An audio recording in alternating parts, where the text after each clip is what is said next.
여러분은 가족이라는 단어를 들으면 무엇이 떠오르시나요? 따뜻한 밥상? 든든한 울타리? 아니면 무조건적인 내 편? 글쎄요. 적어도 저 김영훈에게 가족이란 단어는 조금 다릅니다. 그것은 15년 동안 제 발목을 붙잡았던 족쇄였고 매일 밤 제 등골을 파먹던 거머리였으며 끝내 저를 배신한 잔인한 형벌이었습니다. 지금부터 들려드릴 이야기는 돈 앞에 핏줄을 끊어버린 형과 그 핏줄에 목을 맸던 미련한 동생의 이야기입니다. 그리고 그 시작은 아버지가 마지막 숨을 거두시던 그 차가운 새벽에서부터였습니다. 임종하셨습니다. 2025년 12월 24일 세상이 크리스마스 이브라며 들떠있던 그 새벽 아버지는 떠나셨습니다. 15년이었습니다. 치매라는 긴 터널. 아버지는 그 어둠 속에서 당신의 기억을 하나씩 지워가셨고 저는 그 곁에서 제 청춘을 하나씩 지워가야 했습니다. 기저귀를 갈 때마다 앙상하게 마른 아버지의 다리를 보며 생각했죠. 이 지옥이 언제 끝날까? 솔직히 고백하자면 아버지가 숨을 멈춘 그 순간 슬픔보다 먼저 찾아온 건 안도감이었습니다. 아, 이제 끝났구나. 이제 더는 한밤중에 벽에 똥칠을 하는 아버지를 닦지 않아도 되는구나. 이제 나도 잠이란 걸 푹 잘 수 있겠구나. 하지만 그 안도감이 죄책감으로 바뀌는 데는 1분도 걸리지 않았습니다. 식어가는 아버지의 손은 나무 껍질처럼 거칠었고 마지막까지 감지 못한 눈은 허공을 응시하고 있었습니다. 그 눈동자가 마치 저에게 이렇게 묻는 것 같더군요. 영훈아, 너는 정말 최선을 다했느냐? 장례식장은 초라했습니다. 경기도 구도심의 낡은 병원 장례식장. 가장 작은 특실 하나를 빌렸지만 그마저도 텅 비어 있었습니다. 화환이라곤 제가 거래하는 건재상 사장님이 보내준 것 하나, 그리고 동네 철물점 연합회에서 보내준 것 하나가 전부였죠. 조문객들도 대부분 동네 노인정 어르신들이었습니다. 육개장 그릇을 앞에 두고 소주잔을 기울이며 그분들은 혀를 찼습니다. 쯧쯧, 영훈이 저거 이제 어쩌나. 아버지 연금으로 근근히 버텼는데. 그러게나 말이야. 가게세도 밀렸다던데 이제 쫓겨나게 생겼어. 네, 맞습니다.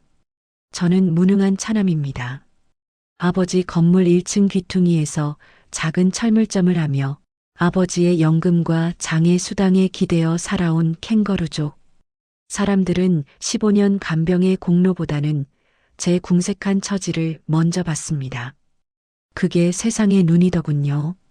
저는 낡은 상복을 입고 멍하니 앉아 있었습니다.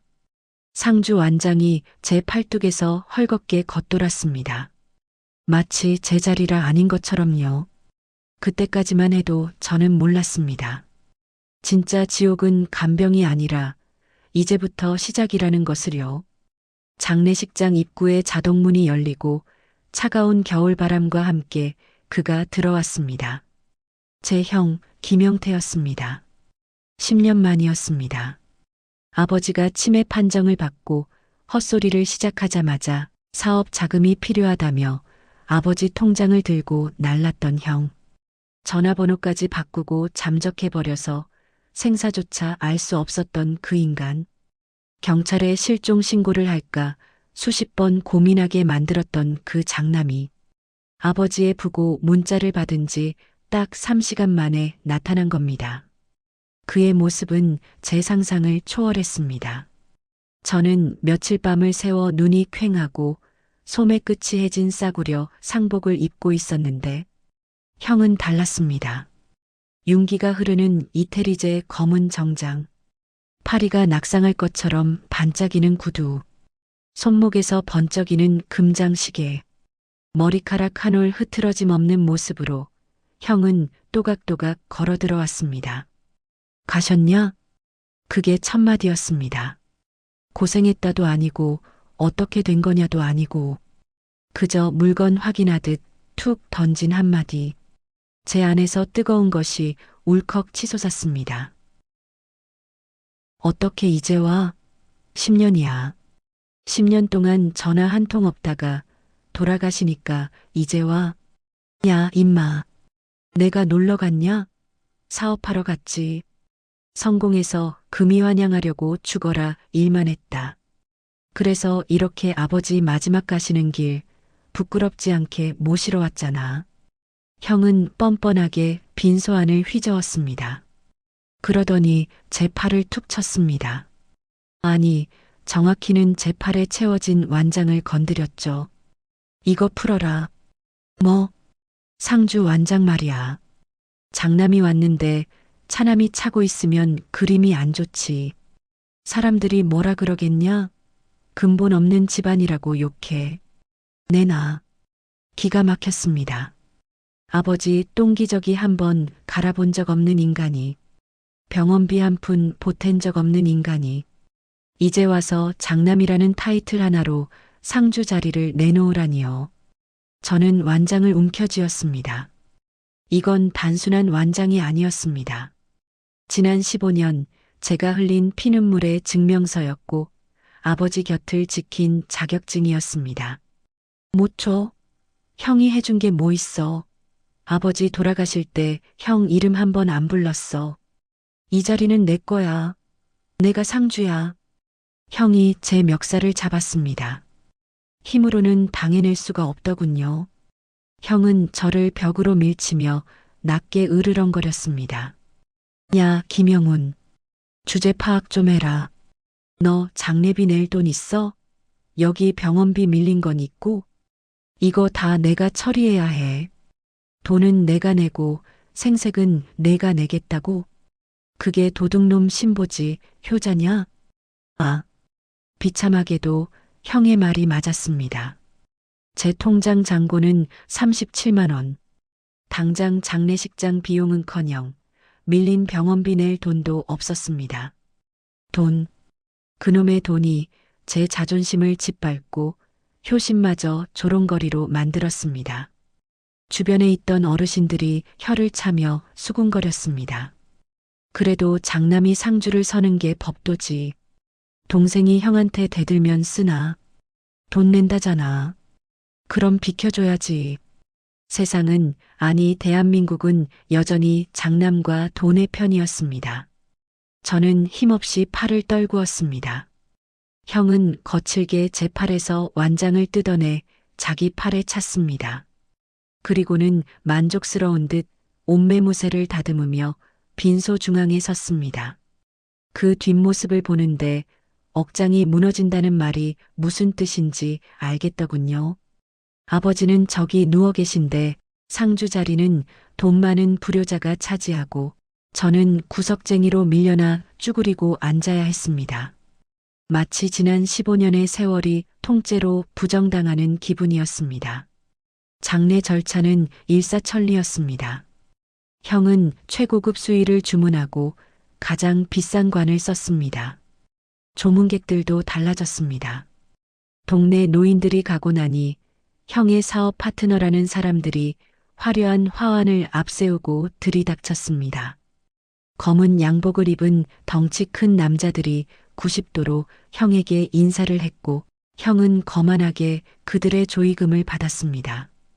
저는 그 틈바구니에서 음식 나르는 도우미 아줌마처럼 육개장을 퍼 나르고 술병을 치웠습니다. 누가 보면 제가 상주가 아니라 장례식장 직원인 줄 알았을 겁니다. 그리고 마침내 발인 날이 되었습니다. 화장터에서 아버지의 관이 불길 속으로 들어가는 순간 저는 참았던 눈물을 터뜨렸습니다.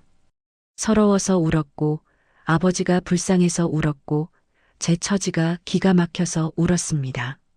그런데 형은 울지 않았습니다. 선글라스를 낀 채 무표정하게 타오르는 불길을 바라볼 뿐이었습니다. 형의 머릿속에는 이미 딴 생각이 가득 차 있다는 걸 그때 알았어야 했습니다. 장례가 끝나고 집으로 돌아온 저녁이었습니다. 아버지가 평생을 사셨고 제가 1층에서 철물점을 하며 지켜온 그 낡은 3층짜리 상가주택. 형은 신발도 벗지 않고 거실로 성큼성큼 들어오더니 소파 상석에 앉았습니다. 그리고 품에서 누런 서류 봉투 하나를 꺼내 테이블 위에 던졌습니다. 이게 뭐야? 읽어봐. 아버지 유언장이다. 심장이 쿵 하고 내려앉았습니다. 유언장이라니. 아버지는 치매가 심해지신 이후로 정신이 온전한 적이 거의 없으셨습니다. 그런데 언제 유언장을 쓰셨단 말일까요? 떨리는 손으로 서류를 꺼냈습니다. 공정증서 유언. 작성 날짜는 2010년 5월.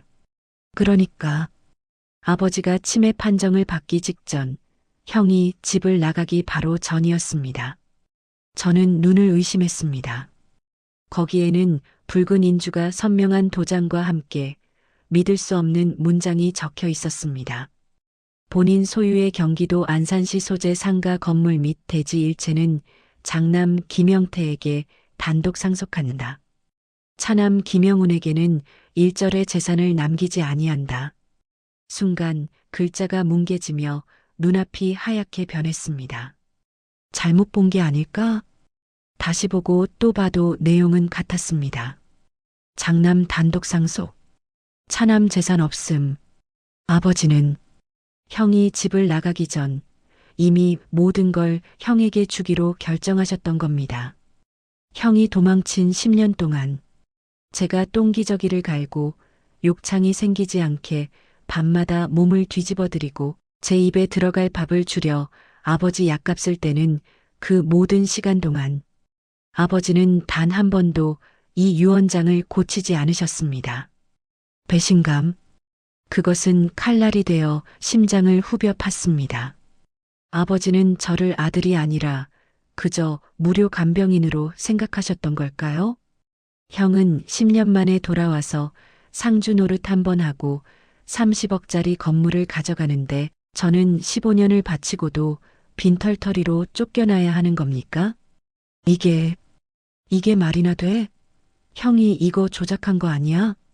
조작은 무슨, 공증까지 받은 완벽한 문서야. 법적 효력 확실하고. 변호사한테 물어봐라. 토씨 하나 틀린 말 있나? 형이 천천히 몸을 일으켰습니다. 그리고 마치 벌레를 보듯 저를 내려다보며 잔인한 선고를 내렸습니다. 내용 확인했으면 짐 싸라. 나 이 건물 싹 밀고 새로 올릴 거야. 너 그 1층에서 하는 구질구질한 철물점 이번 달 안으로 비워. 아, 그리고 2층 아버지 살던 집도 비우고. 내 집이니까.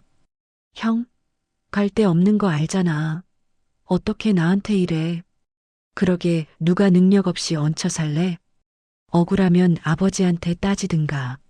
아, 돌아가셨지? 아무튼 법대로 하자, 법대로. 형제라고 봐주는 거? 나 그런 거 없다. 텅 빈 거실에 저 혼자 남겨졌습니다. 테이블 위에는 잔인한 유언장만이 덩그러니 놓여 있었습니다. 창밖에서는 재개발을 축하하는 현수막이 바람에 펄럭이는 소리가 들려왔습니다. 저는 아버지의 영정 사진을 바라보았습니다. 사진 속 아버지는 인자하게 웃고 계셨습니다. 그 미소가 오늘따라 왜 그리도 섬뜩하게 느껴지는지요. 아버지, 대체 왜 그러셨어요? 제가 아버지한테 뭐였습니까? 입 밖으로 나오지 못한 비명이 목구멍을 태웠습니다. 15년의 효도가 한 장의 종이 앞에서 휴지 조각이 되어버린 밤.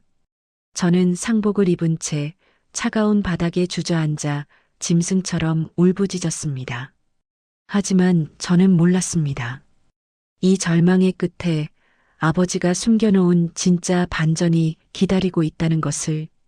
그리고 그 비밀은 제가 매일 밤 아버지의 기저귀를 갈아들이던 그 낡은 방, 장판 및 깊숙한 곳에서 숨죽이고 있었다는 것을 말입니다. 법이라는 게 참 웃기더군요. 15년 동안 아버지의 똥기저귀를 갈고 욕창이 생기지 않게 밤새 등을 문질러 드린 건 저였습니다. 한겨울에 보일러가 고장나면 아버지가 추울까봐 제 이불까지 덮어드리고 저는 패딩을 입고 잤던 것도 저였습니다. 그런데 대한민국 법은 그 15년의 피땀보다 15년 전 작성된 종이 한 장에 찍힌 붉은 도장을 더 신뢰했습니다. 장례가 끝나고 일주일이 채 지나지 않아 등기 우편 하나가 날아왔습니다. 내용 증명. 살면서 평생 받아볼 일 없을 줄 알았던 그 노란 봉투가 제 철물점 카운터 위에 툭 하고 떨어졌습니다. 발신인 김영태, 수신인 김영훈. 형제간에 오고 간 편지치고는 지나치게 살벌한 내용이더군요. 쉽게 말해 내 집이니까 당장 나가라는 소리였습니다. 30억. 아버지의 낡은 상가 건물이 재개발 확정 지역에 포함되면서 붙은 가치입니다. 형은 아버지를 보낸 슬픔을 추스르기도 전에, 아니 애초에 슬픔 따위는 없었겠죠. 그는 빛의 속도로 상속 등기를 마쳤고 순식간에 30억 건물주가 되었습니다. 그리고 저는 그 건물 1층 귀퉁이에 기생하는 제거해야 할 혹이 되어버렸습니다. 오후 2시 점심으로 컵라면을 뜯으려는데 형이 가게로 들어왔습니다. 혼자가 아니었습니다. 양복을 입은 남자 2명, 그리고 줄자를 든 여자 1명. 부동산 업자들과 리모델링 업자들이었습니다. 아우, 먼지 냄새. 야, 너는 환기 좀 하고 살아라. 이 키키한 냄새가 2층까지 올라오잖아. 여긴 왜 왔어? 내용 증명인가 뭔가 보냈으면 됐지. 사람 염장 지르러 왔어? 내 건물 내가 보러 왔는데 허락받아야 하냐? 여기 사장님들이 실측 좀 하신다니까 비켜 있어. 방해하지 말고. 형은 저를 투명 인간 취급했습니다. 업자들은 제 허락도 없이 가게 안을 휘젓고 다녔습니다. 진열된 나사통을 툭툭 건드리고 제가 아끼는 공구들을 고물 취급하며 발로 찼습니다. 여기 벽은 트는 게 좋겠네요. 바닥은 싹 다 갈아엎어야겠어요. 너무 낡아서 원. 그들은 제 삶의 터전을, 제 밥줄을 마치 이미 철거된 폐허처럼 이야기했습니다. 저는 먹다 만 컵라면을 손에 든 채 구석으로 몰렸습니다. 면발이 퉁퉁 불어터지는 것처럼 제 속도 터지고 있었습니다. 참다 못해 형의 앞을 가로막았습니다. 형, 진짜 너무한 거 아니야? 내가 15년이야. 15년을 아버지 모셨어. 형이 집 나가서 연락 끊었을 때, 아버지 치매 와서 벽에 똥칠할 때, 그거 닦아낸 거 나라고. 깔 데도 없는 거 알면서 어떻게 빈손으로 나가래? 최소한 전세 얻을 돈이라도 줘야 하는 거 아니야? 제 절규의 가게 안에 정적이 흘렀습니다. 업자들도 눈치를 보며 슬금슬금 밖으로 나갔습니다. 하지만 형은 눈 하나 깜짝하지 않았습니다. 오히려 픽하고 비웃음을 흘리더군요. 야, 김영훈. 착각하지 마라. 내가 아버지를 모신 거야?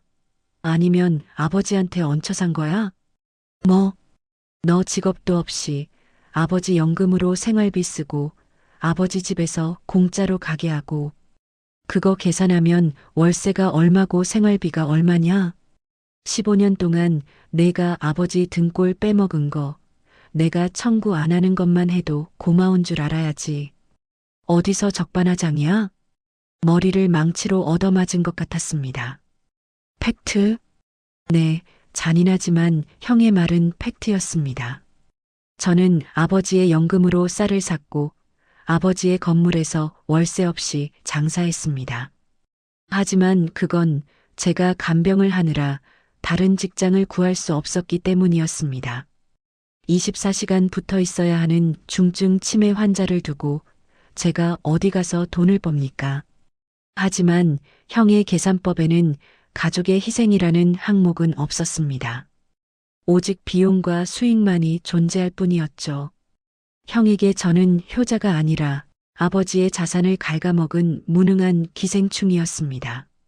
그날 밤, 저는 가게 문을 닫고 깡소주를 깠습니다. 안주도 없이 들이키는 소주가 식도부터 위장까지 타들어가게 만들었습니다. 가게 구석, 아버지가 쓰시던 휠체어가 눈에 들어왔습니다. 아직 버리지 못한 그 휠체어 위에 먼지가 뽀얗게 앉아 있었습니다. 아버지, 보고 계세요? 큰아들은 30억 건물주가 됐고 작은아들은 기생충 소리 듣고 있습니다. 이게 아버지가 원하던 그림입니까? 대답 좀 해보세요, 제발. 술에 취해 휠체어를 붙잡고 우는데 문틈으로 우편물 하나가 또 밀려 들어왔습니다. 이번엔 붉은 딱지가 붙은 고지서였습니다. 카드 대금 연체 독촉장, 금액 500만 원. 아버지가 돌아가시기 직전 중환자실 비용과 특수 약물을 쓰느라 제 카드로 긁은 병원비였습니다. 기가 찼습니다. 재산은 형이 다 가져갔는데 빚은 고스란히 제 몫으로 남았습니다. 아버지가 남긴 유산이라고는 이 빚더미와 낡은 철물점의 재고들 뿐이었습니다. 다음 날 형이 다시 찾아왔습니다.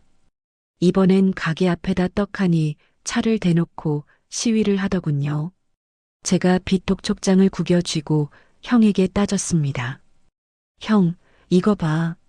아버지 병원비야. 내 카드로 긁은 거. 이거라도 해결해줘. 상속받았으면 빚도 가져가야지. 내 명의로 긁었으면 내 빚이지. 왜 나한테 와서 징징대? 상속? 웃기고 있네. 유언장에 뭐라고 써 있었냐? 적극 재산만 나한테 준다고 되어 있어. 채무는 내가 알아서 해. 정 힘들면 콩팥이라도 팔든가.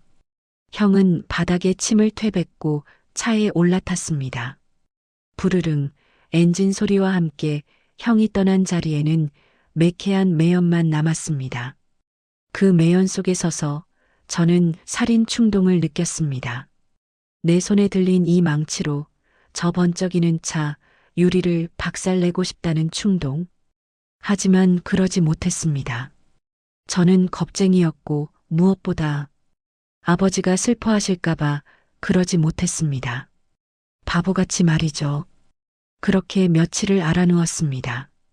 가게 문도 열지 않고 쪽방에 처박혀 죽은 듯이 지냈습니다. 그냥 이대로 굶어 죽으면 아버지 곁으로 가서 따질 수나 있을까 싶어서요. 누군가 가게 문을 두드렸습니다.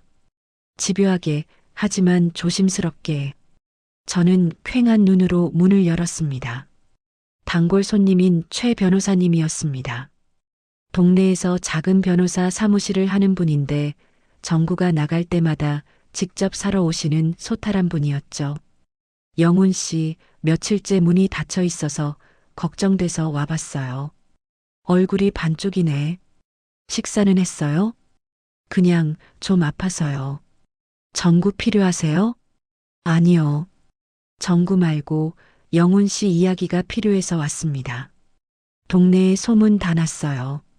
형님이 나가라고 했다면서요. 역시 좁은 동네라 소문은 발보다 빨랐습니다. 창피했습니다. 효자 코스프레 하더니 꼴 좋다는 소리가 들리는 것 같아서 고개를 들 수가 없었습니다.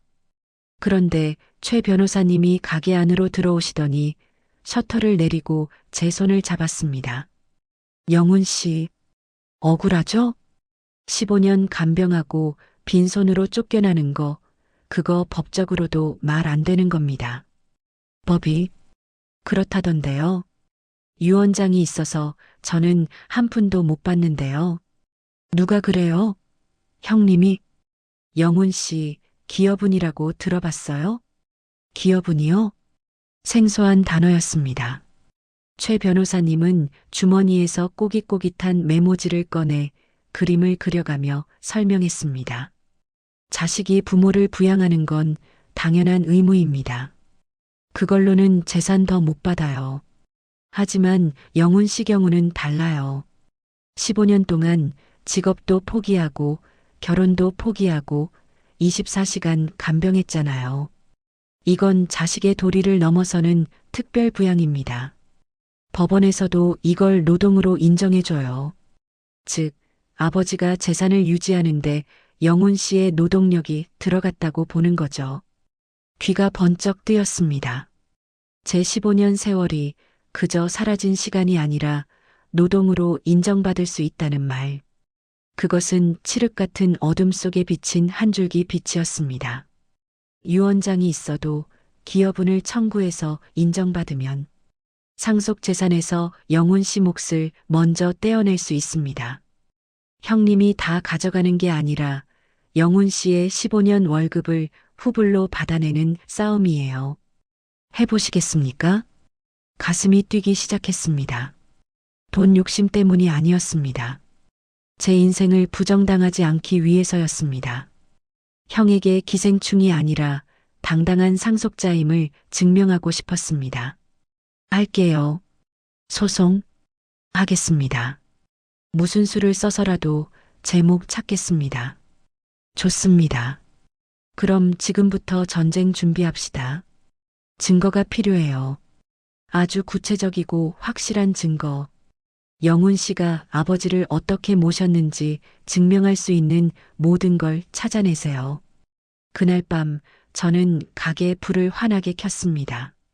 그리고 창고 깊숙한 곳, 아버지가 쓰시던 물건들이 처박혀 있는 상자들을 꺼내기 시작했습니다. 병원 영수증, 약 봉투, 기저귀 구매내역. 먼지 쌓인 종이 뭉치들을 하나하나 뒤졌습니다. 그러다 문득 안방 장롱 밑바닥, 장판이 유난히 볼록하게 튀어나와 있던 곳이 생각났습니다. 예전에 아버지가 저기는 건드리지 마라, 귀신 나온다며 헛소리를 하시던 그 자리. 저는 드라이버를 들고 안방으로 뛰어갔습니다. 장판을 걷어내자 바닥을 파내고 묻어둔 낡은 금고 하나가 드러났습니다. 녹이 슬고 페인트가 벗겨진 아주 오래된 소형 금고. 잠겨 있었습니다. 번호를 맞춰야 열리는 다이얼식 금고. 형도 몰랐고 저도 몰랐던 아버지의 비밀 금고. 이 안에 무엇이 들어있을까요? 단순한 돈다발일까요? 아니면 형이 훔쳐가지 못한 또 다른 무언가가 있을까요? 저는 떨리는 손으로 다이얼에 손을 얹었습니다. 그 순간 가게 문을 부술 듯이 두드리는 소리가 들렸습니다. 형이었습니다. 술에 취한 형의 목소리가 밤 공기를 찢었습니다. 저는 금고를 몸으로 가리며 숨을 죽였습니다.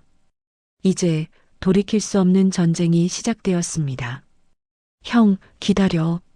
내가 기생충인지 아니면 이 집의 진짜 주인인지 이제부터 법정에서 제대로 따져보자고. 법정이라는 곳 참 묘한 공간이더군요. 그곳은 진실을 밝히는 성전이 아니었습니다. 그저 누가 더 그럴싸한 증거를 가지고 있느냐, 누가 더 비싼 변호사를 샀느냐를 겨루는 아주 세련되고 잔인한 도박판이었습니다. 저는 순진했습니다. 판사님 앞에서 제 거친 손을 보여드리면 15년 동안 아버지 대소변을 받아내느라 닳고 다른 제 지문을 보여드리면 당연히 제 진심을 알아주실 거라 믿었습니다. 하지만 그건 동화책에서나 나오는 이야기였죠. 현실의 법정에서 저는 효자가 아니었습니다. 아버지의 지갑을 탐하고 아버지의 등골을 빼먹은 파렴치한 기생충이자 도둑놈. 그게 바로 형이 만들어낸 제 이름표였습니다. 존경하는 재판장님, 원고 김영훈 씨는 15년간 피상속인을 간병했다고 주장하나 실상은 다릅니다. 원고는 별다른 직업 없이 피상속인 소유의 건물에서 무상으로 거주했으며 피상속인의 연금과 장애 수당을 자신의 생활비로 유용했습니다. 이것은 특별부양이 아니라 부당이득에 해당합니다. 피가 거꾸로 솟는다는 게 이런 느낌일까요? 형이 고용한 대형 로펌의 변호사는 능수능란했습니다. 그는 스크린에 엑셀표 하나를 띄웠습니다. 지난 5년간 아버지 명의의 카드가 사용된 내역이었습니다. 2023년 5월 12일 XX마트 35,000원. 2023년 6월 1일. 오호죽집 12,000원. 자, 보십시오. 마트에서 장을 보고 죽을 사 먹었습니다. 이 죽 과연 치매 노인인 아버지가 드셨을까요? 아니면 멀쩡한 원고 김영훈 씨가 드셨을까요? 증거 있습니까? 아버지가 드셨다는 사진이라도 찍어 놓으셨습니까? 말문이 막혔습니다. 치매 아버지가 죽을 떠먹는 사진을 매번 찍어 놓는 아들이 세상 천지에 어디 있습니까? 그 죽 아버지가 입맛 없으실 때마다 제가 등어리에 업고 가서 사온 겁니다. 목구멍으로 잘 넘어가게 하려고 시켜서 숟가락으로 떠먹여드린 그 죽입니다. 그런데 그게 지금 제가 아버지 돈 훔쳐서 사먹은 증거가 되어버렸습니다. 재판장님, 원고는 아버지를 위해 헌신했습니다. 시장 통해서 현금으로 산 기적이며 물티슈 값은 영수증 처리가 안 돼서 그렇지 실제로는 원고의 사비가 훨씬 많이 들어갔습니다. 증거가 없지 않습니까?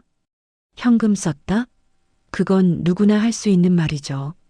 저희가 파악한 바로는 원고는 아버지 신용카드로 자기 속옷까지 샀습니다. 이게 자식된 도리입니까? 아니면 빨대 꽂은 겁니까? 방청석에 앉아있던 형과 눈이 마주쳤습니다. 형은 팔짱을 낀 채 입꼬리를 살짝 올리며 비웃고 있었습니다. 마치 거봐, 넌 안 된다니까라고 말하는 듯한 그 표정. 당장이라도 달려가서 멱살을 잡고 싶었지만 제 다리는 바닥에 본드로 붙인 듯 떨어지지 않았습니다. 판사님의 시선이 저를 향했습니다. 그 눈빛은 차가웠습니다. 증거 없는 효심은 법정에서 아무런 힘이 없었습니다. 오히려 증거 있는 지출 내역이 저를 불효자로 만들고 있었죠. 재판이 끝나고 법원을 나오는 길, 하늘에서는 진눈깨비가 흩날렸습니다. 최 변호사님은 담배를 입에 물었습니다. 평소엔 담배를 안 피우시는 분인데 손이 미세하게 떨리고 있었습니다. 영훈 씨, 상황이 안 좋습니다. 판사님이 예단을 가진 것 같아요. 기여부는커녕 지금까지 아버지 카드 쓴 거, 형님 쪽에서 부당이득 반환 청구 소송까지 걸 기세입니다. 잘못하면 쫓겨나는 걸로 안 끝나고 그동안 쓴 돈까지 다 물어내야 할 수도 있어요. 제가 쓴 돈이 아니잖아요. 다 아버지한테 들어간 건데. 변호사님도 아시잖아요. 제가 어떻게 살았는지. 저는 알죠. 동네 사람들도 알고요. 근데 법원은 모릅니다. 판사는 서류만 봐요. 지금 우리한테 필요한 건 동네 사람들 증언 탄원서 정도가 아니에요. 아주 확실한 물적 증거가 필요합니다. 아버지가 영훈이가 나를 돌봤다라고 직접 인증한 그런 거요. 근데 치매 환자였으니 그게 있을 리가 없잖습니까? 최 변호사님의 어깨가 축 처져 있었습니다. 미안했습니다. 돈도 안 되는 국선 변호나 다름없는 수임료를 받고 저 때문에 고생하시는 게 죄송했습니다. 저는 고개를 숙이고 빗속을 걸었습니다. 동네에 도착하니 분위기가 심상치 않았습니다. 평소 저를 보면 효자 영훈이 왔어? 하며 반겨주던 슈퍼 아줌마가 제 눈을 피하며 급하게 가게 안으로 들어갔습니다. 철물점 앞을 지나던 쌀집 아저씨는 혀를 차며 고개를 돌렸습니다. 저거 얌전한 고양이 부뚜막에 먼저 올라간다더니 아버지 돈을 그렇게 해먹었대? 형한테 소송까지 걸고 독하다 독해. 형이 손을 쓴 겁니다. 동네 경로당의 안마 의자를 기증하고 떡을 돌리면서 여론전을 펼친 거죠. 동생이 유산 욕심에 형을 고소했다. 알고 보니 아버지 돈으로 호의호식했다더라. 소문은 꼬리에 꼬리를 물고 진실을 집어삼켰습니다. 15년의 세월은 온데간데였고 저는 순식간에 돈에 미친 페리나가 되어버렸습니다. 가게 셔터를 올릴 힘도 없었습니다. 도망치듯 가게 안으로 들어가 문을 잠갔습니다. 어두컴컴한 철물점 안 차가운 쇠 냄새가 유독 비릿하게 느껴졌습니다. 계산기 앞에 앉았습니다. 형이 청구하겠다는 부당이득 금액, 그리고 제가 갚아야 할 아버지 병원비 카드값 500만 원, 변호사 비용, 이사 비용, 당장 먹고 살 밥값. 아무리 두드려도 답이 안 나왔습니다. 마이너스. 제 인생은 온통 붉은색 마이너스였습니다. 그때 시선이 바닥으로 향했습니다.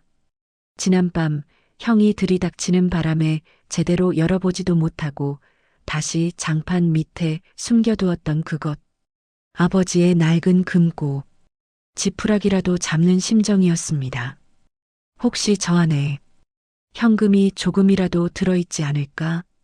형이 미처 훔쳐가지 못한 비상금이 있어서 이 빚이라도 갚을 수 있다면. 아니, 차라리 아버지가 저를 위해 남겨둔 편지라도 한 장 있다면 그게 위로가 될 것 같았습니다. 저는 떨리는 손으로 장판을 걷어냈습니다. 먼지 구덩이 속에 웅크리고 있는 녹슨 금고. 마치 버려진 제 처지 같았습니다. 금고는 다이얼 방식이었습니다. 비밀번호 4자리. 도대체 몇 번일까요? 아버지는 치매에 걸리신 후로 제 이름조차 기억 못하셨습니다.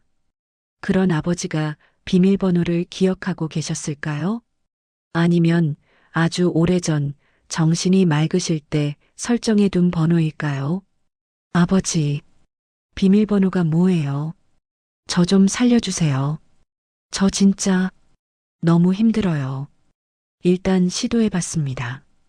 0, 1234. 당연히 열리지 않았습니다. 아버지 생신? 1945. 철컥. 묵직한 소리만 날 뿐 문은 꿈쩍도 하지 않았습니다. 집 전화번호 뒷자리, 철물점 개업일. 손가락이 하얗게 질릴 정도로 돌려봤지만 금고는 굳게 입을 다물고 있었습니다. 문득 형의 생일이 떠올랐습니다. 설마 아니겠지.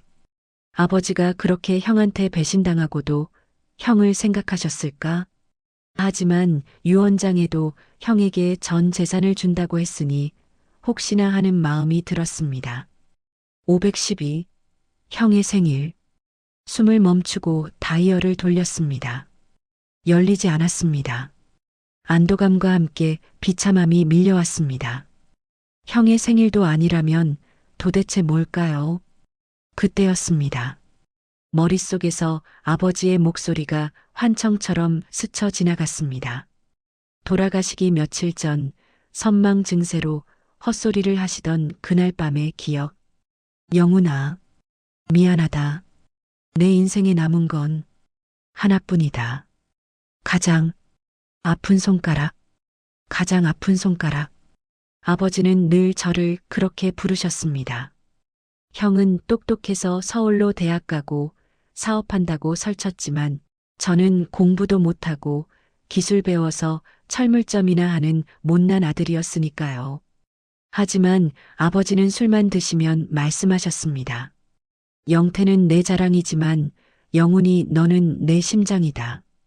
혹시 설마 제 생일일까요? 에이 설마요. 치매 걸리신 이후로는 제 생일날 미역국은커녕 누군지 알아보지도 못하셨는데 심지어 제가 밥상 차려드리면 누구세요? 하셨던 분인데 하지만 지금 제게 남은 건 그 희미한 기억 조각 하나뿐이었습니다. 눈물이 시야를 가렸습니다. 손끝이 덜덜 떨렸습니다. 저는 천천히, 아주 천천히 다이얼을 돌리기 시작했습니다. 제 생년월일 1974년. 마지막 숫자 4에 다이얼을 맞추는 순간 심장이 터질 것 같은 정적이 흘렀습니다. 열렸습니다. 거짓말처럼 금고의 육중한 문이 스르르 열렸습니다. 숨이 턱 막혔습니다. 형의 생일도 아버지의 생신도 아닌 못난 차남 김영훈의 생일. 아버지는 정신을 놓으시는 그 순간까지도 제 생일을 저를 품고 계셨던 겁니다. 금고 안은 어두웠습니다. 저는 휴대폰 조명을 비춰 안을 들여다보았습니다. 돈다발은 보이지 않았습니다. 금괴도 없었습니다. 그 대신 낡은 가죽 노트 10권과 김영훈 앞이라고 투박하게 쓰인 누런 서류 봉투 하나가 놓여 있었습니다.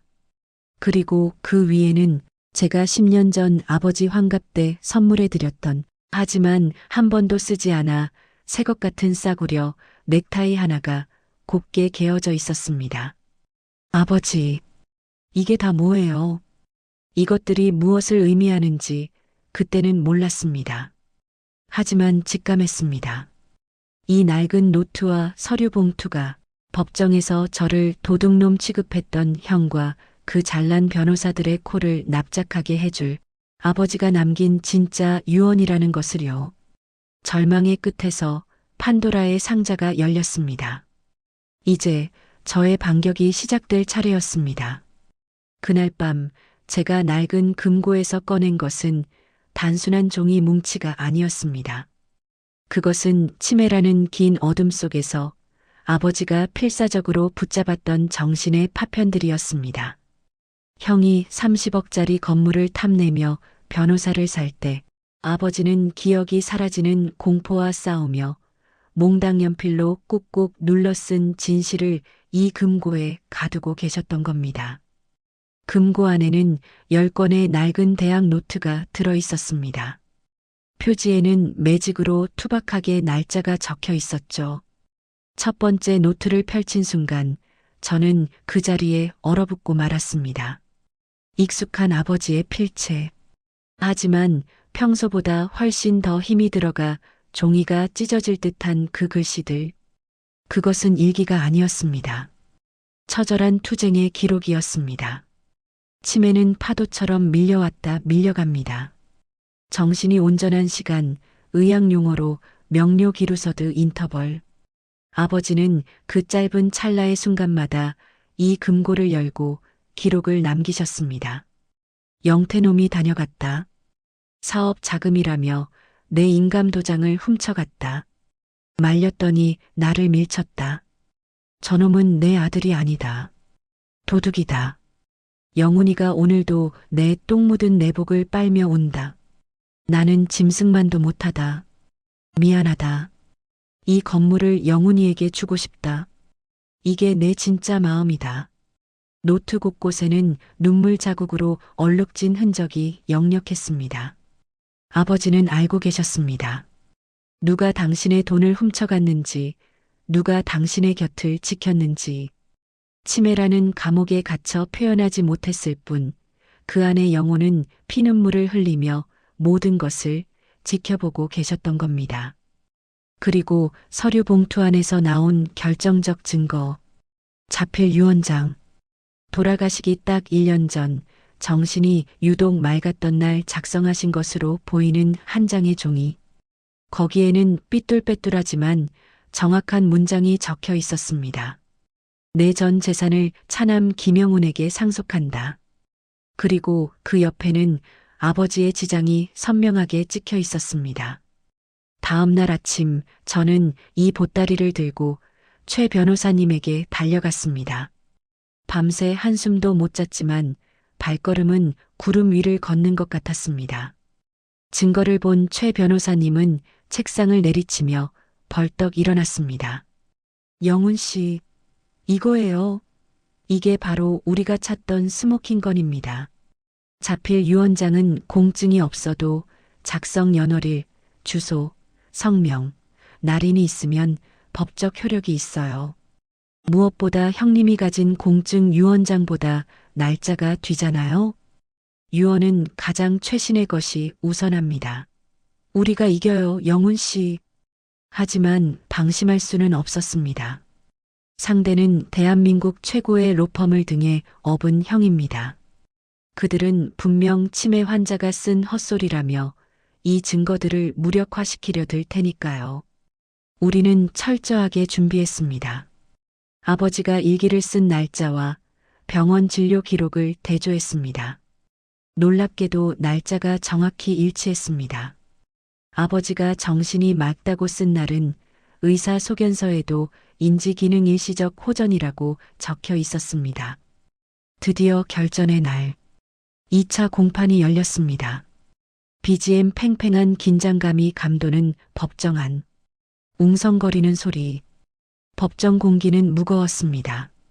형은 여전히 거만한 표정으로 변호사와 귓속말을 주고받고 있었습니다. 저를 보더니 가소롭다는 듯 피식 웃더군요. 아마 발악해봐야 소용없다고 생각했겠죠. 재판이 시작되고 영태 측 변호사가 먼저 공격을 시작했습니다. 예상대로였습니다. 존경하는 재판장님, 원고 측이 제출한 이 소위 자필 유언장이라는 것, 이걸 증거로 인정할 수 있겠습니까? 피상속인은 중증 알츠하이머 환자였습니다. 벽에 대소변을 바르고 아들 얼굴도 못 알아보는 노인이 쓴 낙서를 어떻게 법정 문서로 봅니까? 이건 원고가 병든 아버지를 회유하거나 협박해서 쓰게 한 게 분명합니다. 형이 옆에서 고개를 끄덕이며 거들었습니다. 판사님의 표정이 미묘하게 일그러졌습니다. 치매 환자의 자필 유언. 확실히 신빙성을 의심받기 딱 좋은 먹잇감이었습니다. 이때 최 변호사님이 자리에서 일어났습니다. 그의 손에는 아버지가 남긴 10건의 노트가 들려 있었습니다. 피고 측 주장은 망인이 24시간 내내 제정신이 아니었다는 전제하에 성립합니다. 하지만 치매 환자에게도 명료기가 존재합니다. 여기 망인이 10년간 기록한 일기장이 있습니다. 그리고 이 일기장의 날짜와 정확히 일치하는 대학병원 진료 기록을 제출합니다. 스크린에 2개의 문서가 나란히 띄워졌습니다. 왼쪽은 아버지의 일기, 오른쪽은 의사의 진료 차트, 날짜, 시간, 그리고 아버지의 인지 상태가 퍼즐 조각처럼 딱딱 맞아떨어졌습니다. 법정이 술렁거리기 시작했습니다. 판사님이 안경을 고쳐 쓰고 모니터 앞으로 몸을 기울였습니다. 형의 얼굴에서 여유가 사라지고 당혹감이 번지기 시작했습니다. 이 일기장에는 피고 김영태 씨가 10년 전 가출 당시 어떤 행동을 했는지도 상세히 적혀 있습니다. 인감도장을 훔쳐갔다, 밀쳤다. 재판장님, 이것은 단순한 불효가 아닙니다. 폭행이자 절도입니다. 민법 제1004조. 고의로 직계존속을 살해하거나 상해를 입힌 자, 사기나 강박으로 유언을 방해한 자는 상속 결격 사유에 해당합니다. 이거 다 거짓말입니다. 저 새끼가 조작한 거예요. 치매 노인네가 저런 걸 어떻게 써. 저거 다 김영훈 글씨라고. 형이 발악했습니다. 자신의 치부가 10년 전의 범죄가 낱낱이 까발려지는 순간이었으니까요. 하지만 최 변호사님은 멈추지 않았습니다. 마지막 히든 카드를 꺼냈습니다. 금고 가장 깊숙한 곳에 들어있던 낡은 녹음기 하나. 피고는 이 일기장이 조작되었다고 주장합니다. 그래서 망인의 육성을 직접 들려드리고자 합니다. 이 녹음 파일은 자필 유언장이 작성되던 날 이장님 입회하에 녹음된 것입니다. 법정 안에 정적이 흘렀습니다. 모두가 숨을 죽였습니다. 저는 두 손을 모으고 기도했습니다. 아버지, 제발 형에게 들려주세요. 아버지의 진짜 마음을요. 최 변호사님이 재생 버튼을 눌렀습니다. 지지직거리는 소음과 함께 그립고 사무치는 목소리가 스피커를 타고 흘러나왔습니다. 영태야, 내 아들 영태야. 나는 너를 믿었다. 내가 내 돈을 들고 도망갔을 때도 나는 내가 성공해서 돌아오기만을 기다렸다. 그런데 너는 끝까지 오지 않더구나. 아비가 똥 오줌 못 가리고 미쳐갈 때 너는 어디 있었느냐? 법정 안의 공기가 얼어붙었습니다. 형의 얼굴이 사색이 되었습니다. 아버지의 목소리는 점점 격앙되었습니다. 너는 내 아들이 아니다. 내 돈을 훔쳐간 도둑놈일 뿐이다. 내 재산은 내 피와 땀이 섞인 이 건물은 단 한 푼도 너에게 줄 수 없다. 이건 내 똥 기저귀를 갈아준 내 아픈 손가락 영훈이 것이다. 영훈아, 미안하다. 못난 아비 때문에 고생만 시켜서 정말 미안하다. 법정 안 여기저기서 훌쩍거리는 소리가 들렸습니다. 방청석에 앉아있던 동네 어르신들이 눈물을 훔쳤습니다. 저도 고개를 숙인 채 하염없이 눈물을 쏟았습니다. 그것은 승리의 기쁨이 아니었습니다. 아버지가 저를 얼마나 사랑하셨는지 그 진심이 뼈저리게 느껴져서 터져나온 통곡이었습니다. 형은 무너져 내렸습니다. 변호사가 옆에서 뭐라고 속삭였지만 형은 넋이 나간 사람처럼 녹음기를 쳐다만 보고 있었습니다. 아무리 뻔뻔한 인간이라도 돌아가신 아버지의 저 피 끓는 절규 앞에서는 고개를 들 수 없었을 겁니다. 긴 침묵 끝에 판사님이 판결문을 읽어 내려갔습니다. 피상속인에 잡힐 유언장은 그 형식과 내용에 있어 법적 효력이 충분하다고 판단됩니다. 또한 제출된 일기장과 진료 기록, 녹음 파일 등을 종합해 볼 때 망인은 유언 당시 의사 능력이 명확했던 것으로 보입니다. 따라서 2010년에 작성된 공정증서 유언은 2024년에 작성된 자필 유언에 의해 철회된 것으로 봅니다.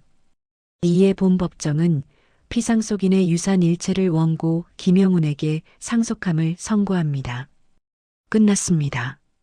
길고 길었던 싸움. 아버지가 돌아가시고 나서야 시작된 이 잔인한 전쟁이 드디어 끝났습니다. 형이 변호사에게 삿대질을 하며 고래고래 소리 지르는 모습이 슬로 모션처럼 보였습니다. 법정 경위들에게 끌려나가면서도 저를 노려보는 형의 눈빛에는 여전히 탐욕과 원망만이 가득했습니다. 저는 텅 빈 증인석을 바라보았습니다. 마치 그곳에 아버지가 앉아 계신 것 같았습니다. 낡은 런닝구 바람으로 저를 보며 빙그레 웃고 계신 것 같았습니다. 잘했다, 영훈아. 이제 됐다. 하고 말입니다. 저는 가슴속 깊은 곳에서 뜨거운 응어리가 녹아내리는 것을 느꼈습니다. 상속받은 것은 30억짜리 건물이 아니었습니다. 아버지가 저에게 남기신 것은 너는 나의 자랑스러운 아들이다라는 그 한마디의 인정이었습니다. 법정을 나서는 발걸음. 밖에는 어느새 비가 그치고 구름 사이로 햇살이 내리쬐고 있었습니다.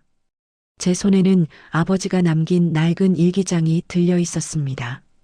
세상 그 어떤 보석보다 무겁고 따뜻한 유산이었습니다.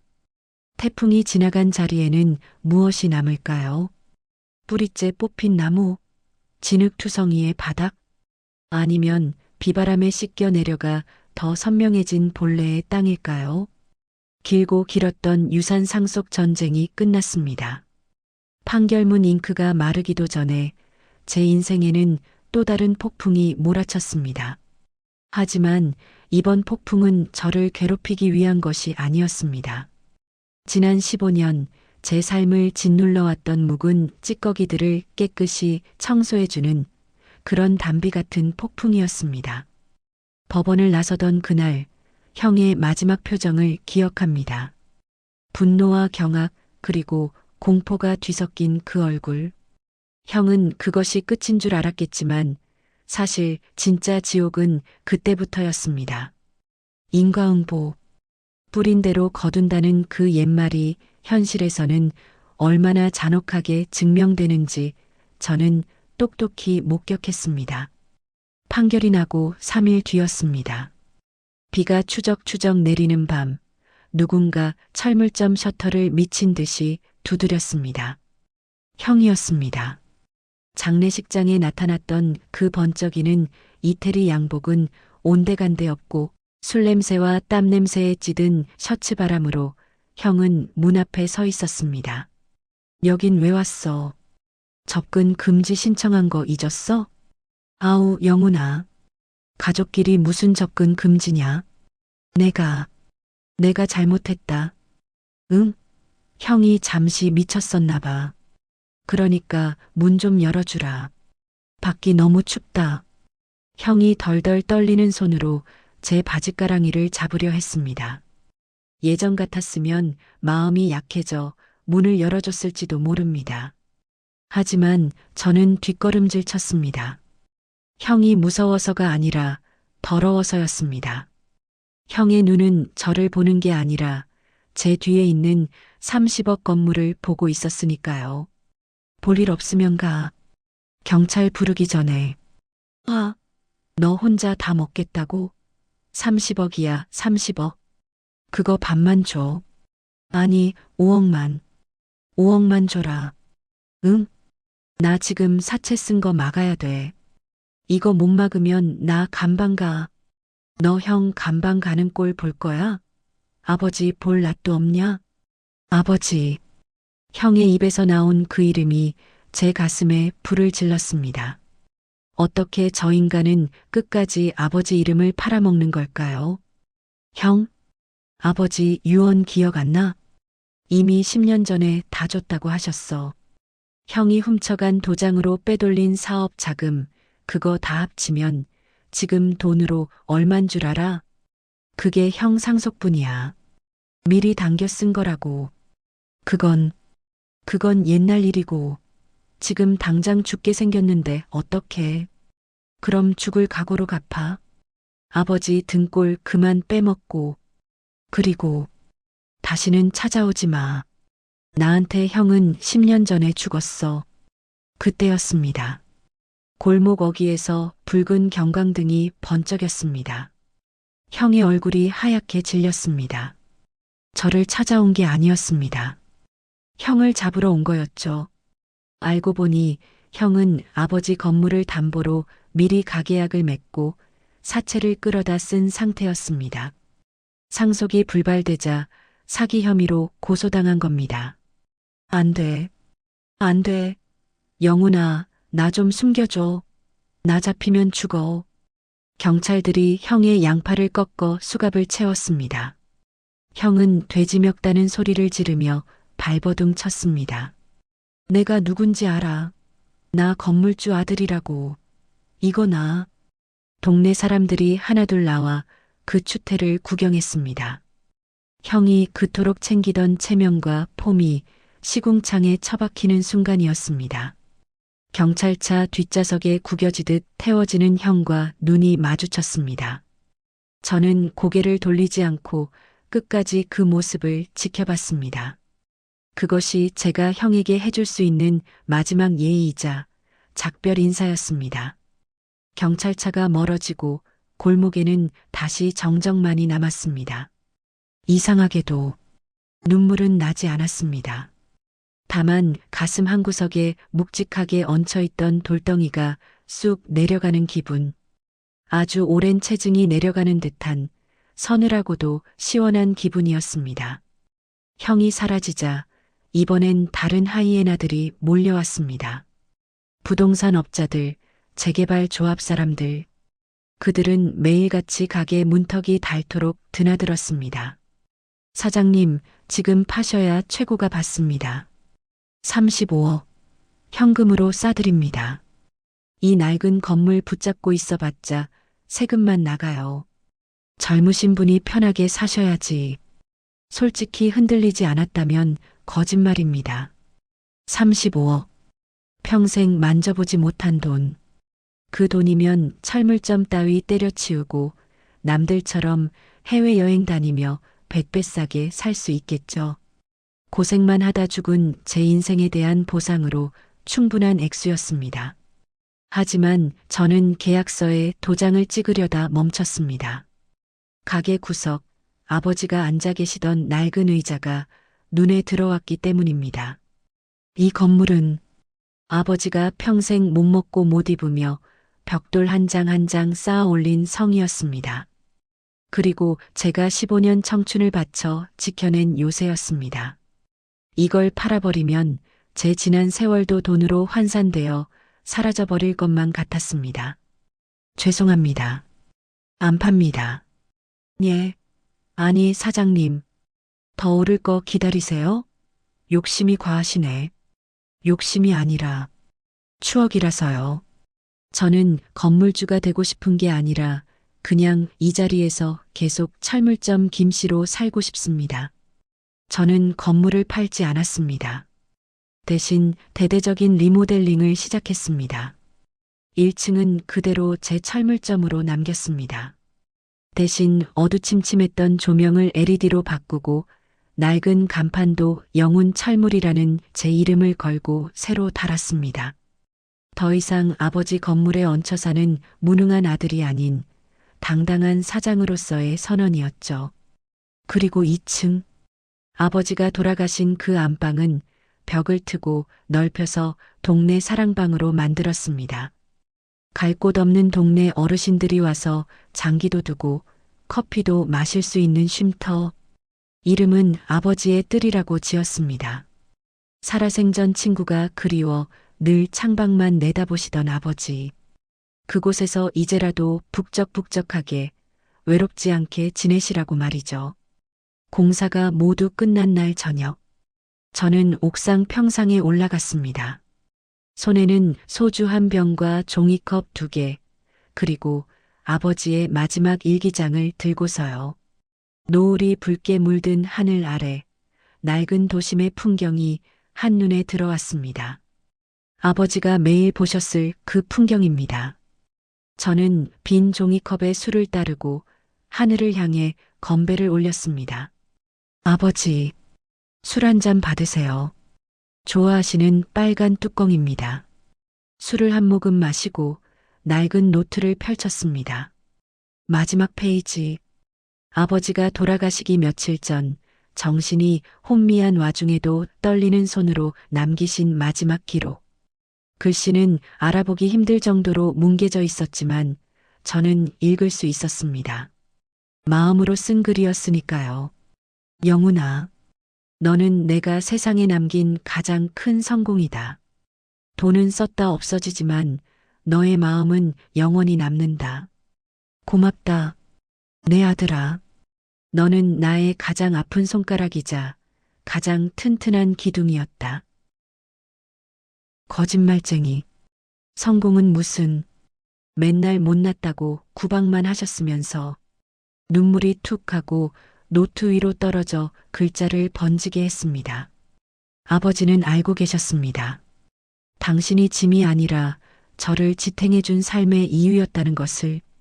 그리고 제가 형을 이기고 이 건물을 차지한 건 탐욕 때문이 아니라 우리의 추억을 지키고 싶었던 사랑 때문이었다는 것을요. 바람이 불어와 제 뺨에 눈물을 식혀주었습니다. 마치 아버지의 투박한 손길 같았습니다. 저는 한참을 소리내어 울었습니다. 슬퍼서가 아니라 너무나 후련해서, 그리고 이제야 비로소 아들의 도리를 다 마쳤다는 안도감 때문에 울었습니다. 다음 날 아침, 철물점 셔터를 올리는 소리가 골목을 깨웁니다. 햇살이 가게 안 깊숙이 쏟아져 들어옵니다. 먼지 쌓인 공구들이 햇빛을 받아 보석처럼 반짝입니다. 가게 앞을 지나던 쌀집 아저씨가 손을 흔듭니다. 어이, 김 사장. 가게 새로 단장하더니 얼굴이 훤하네. 아, 안녕하세요. 이번에 좋은 물건 많이 들어왔습니다. 커피 한 잔하고 가세요. 저는 김영훈입니다. 치매 아버지를 15년 모신 효자? 30억 건물주? 아니요, 그런 거창한 타이틀은 필요 없습니다. 저는 그저 오늘 하루를 성실하게 살아가는 이 동네의 영훈 철물점 사장입니다. 가끔 형 소식이 들려옵니다. 교도소에서 노역을 하며 지낸다고 하더군요. 면회는 가지 않습니다. 용서요? 글쎄요. 굳이 용서하려고 애쓰지도 미워하려고 애쓰지도 않습니다. 그저 각자의 인생을 살아갈 뿐입니다. 아버지가 남겨주신 건물이 아니라 아버지가 가르쳐 주신 삶의 태도가 저에게는 가장 큰 상속이었으니까요. 혹시 지금 가족 때문에, 돈 때문에, 혹은 끝이 보이지 않는 간병 때문에 지옥 같은 시간을 보내고 계신 분이 있나요? 포기하지 마십시오. 진실은 언젠가 반드시 낡은 장판 밑을 뚫고 올라옵니다. 아버지의 비밀 금고가 저에게 그랬던 것처럼요. 오늘도 저는 가게 문을 활짝 엽니다. 제 인생의 진짜 봄날은 바로 지금부터니까요. 어서 오세요. 무엇을 도와드릴까요? 끝. 시청해 주셔서 감사합니다.